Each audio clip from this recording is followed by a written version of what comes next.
السلام علیکم ورحمۃ اللہ وبرکاتہ۔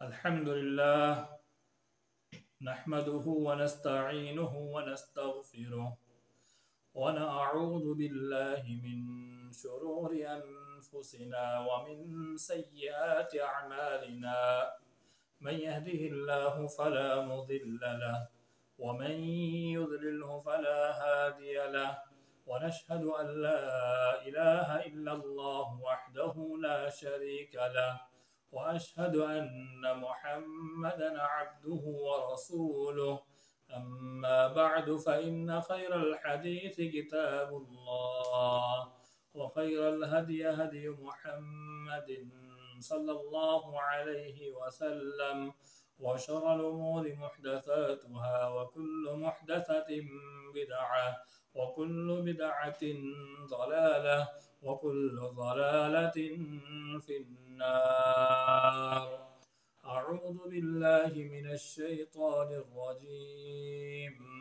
وما قدر الله حق قدره.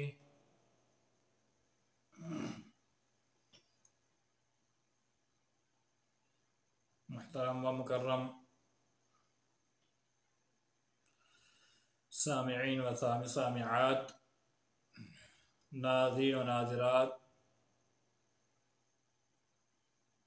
مکتبہ مصباح الاسلام یوٹیوب چینل پر مسلسل 2 سال اور اس سے زیادہ مدت سے ماہانہ پروگرام چلایا جا رہا ہے۔ الحمدللہ یہ پروگرام ہر مہینے نشر کیا جاتا ہے۔ الحمدللہ اس سے لوگ استفادہ بھی کر رہے ہیں، جس پر اللہ رب العالمین کا ہم جتنا شکریہ ادا کریں اتنا کم ہے۔ محترم سامعین، مکتبہ مصباح الاسلام یوٹیوب چینل کی خصوصیت یہ ہے کہ اس چینل پر صرف علماء کرام کی تقاریر پیش کی جاتی ہے اور یہ ماہانہ پروگرام اس کے علاوہ اصلاح سماج سیریز بھی چلائی جاتی ہے اور دیگر پروگرام چل رہے ہیں الحمدللہ۔ آج بتاریخ 12 فروری 2023 بروز اتوار رات 9 بجے